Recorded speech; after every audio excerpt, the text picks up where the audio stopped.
What's up, gamers? I mean, I'm assuming you guys are gamers if you were clicking on this video to begin with, and I'm also assuming that you are looking to start making gaming content for your YouTube channel. I mean, it's just a guess, but I think it's a pretty safe one. So if you're one of those people that's been struggling to figure out where to start, how to actually start recording your videos to the highest quality possible, even down to how to edit them and to get some really cool effects that you've seen on other YouTube videos, then this video is for you. Today I'm going to go over a couple of different tips and tricks that you guys can start doing today to improve your gaming videos from recording all the way to editing. So let's just jump in and get started with number one on our list, recording the gameplay. The biggest question I get is, what are the best settings for recording gameplay videos? And this is a multi-stage answer. There's different things at play here, so let's go over them one by one. The first one is the bitrate of the video, which is essentially the data rate that you record your videos in. Let me give you an example. This camera records HD video at 50 megabits per second. The maximum bitrate on Twitch for a live stream is 6,000 kilobits per second, which is essentially 6 megabits per second. And most streamers don't actually increase this for when they are recording, they just stick with the same bitrate that they use for streaming. So to fix this, you can do two things. You can jump on over to OBS and go to your settings and go to the output tab and change it to advanced.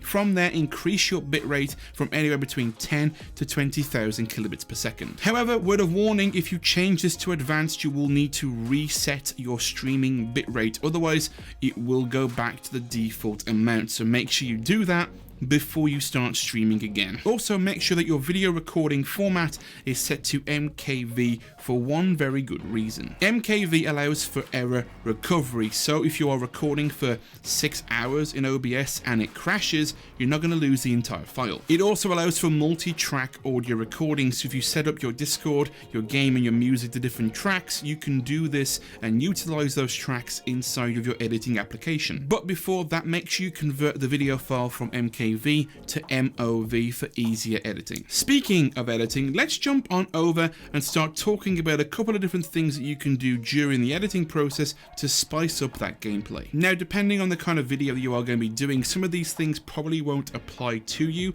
but let's start off with number one on the list, and that is adding subtitles. And no, not the normal kind of subtitles you see in movies. These ones have been added for comedic effect, to add emphasis to what's being said during the video. You will see a lot of other creators do this, from Jacksepticeye, Markiplier, Crank Gameplays. All of these guys use this in their videos. They are a great way to introduce comedy and hilarity to a particular moment you want to emphasize, and don't just throw them in there willy-nilly. Work with them to complement the video and the moment you want to emphasize. For example, you could animate each word as they appear on screen when somebody is talking, or you could animate them to track a particular moment or a particular character in the game by keyframing the position across the screen. It may take a long time to do that, and trust me, it will, depending on how many words the person has spoken, but your video's production value will skyrocket immensely. Go ahead, experiment, do something fun and unique and unexpected that the viewer will appreciate. The second thing that I can recommend working with is actually using music to your advantage. Music is a pretty important and key factor. It will help you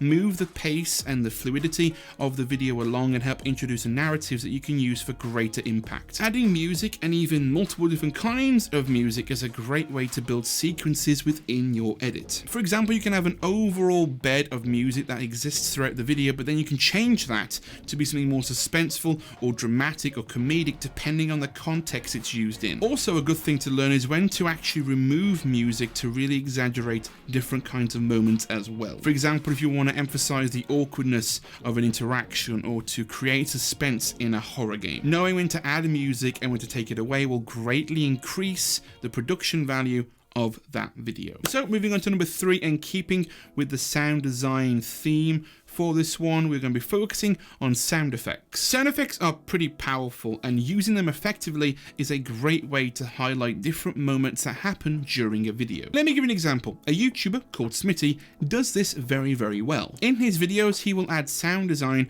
to greatly increase the impact and the reaction you have with that moment. I've left a couple of his videos in the description down below for you guys to check out and have a listen to see what kind of things he does during his videos. And personally, I found them pretty darn hilarious. hilarious, so go check them out and let me know what you think. And don't be afraid to experiment and work on building an atmosphere when it comes to sound designs in your videos. It may be a gaming video, but you're still trying to capture the audience and deliver a feeling, and sound design is one of the best ways to do that. Number 4, and this one is probably the one that I'm most excited for, and probably you guys are most excited for as well, and that is visual effects. For example, adding zooms and punch-ins are pretty popular with this kind of style of gaming content. If a funny moment happens during your recording or during your stream and you want to exaggerate and emphasize that, simply scaling and zooming into that moment is a great way to bring attention to it. You can even go one step further by animating it and adjusting the position, the rotation, and the scale of the clip. Simply add keyframes at the start of your clip for position, rotation, and scale, move in a few frames, and then adjust those parameters accordingly. And to speed this process up, I would actually recommend doing something I mentioned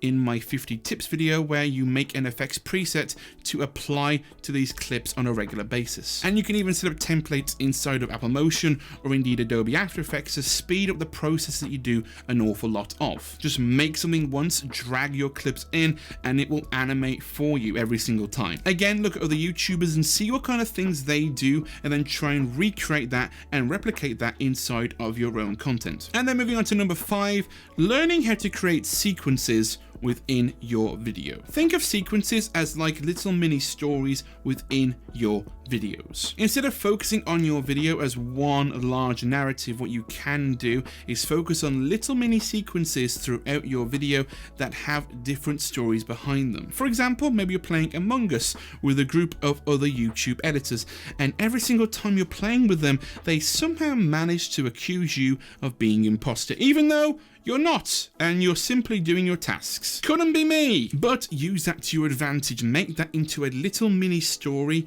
in your video as a smaller sequence, and have that surrounded by other kinds of sequences as well. And the most important thing you have to remember when you are doing these kinds of videos is you want to create an emotion and a feeling and a response for the person watching. Editing is storytelling, so being able to tell a story effectively to create emotion, to create entertainment, to create comedy, to create suspense is a great way to keep your viewers watching for longer. Use all of the elements I mentioned in this video to create drama, suspense, comedy, anger, sadness, tension, all of the emotions that you want the audience to feel. And finally, as a bonus tip, practice. The best way to get better at this kind of content is to just make more videos. Look at tutorials online and check out other YouTubers to see examples of this kind of video at work. Practice makes perfect, so challenge yourself. Figure out different ways to do things, and if you don't know how to do something, go online and look, check out tutorials and figure out things for yourself. And those are my tips. So if you guys really did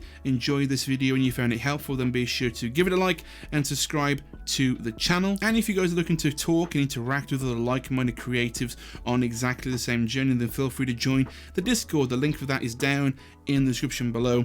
And with that, guys, thank you so much again for watching, and until next time, take care.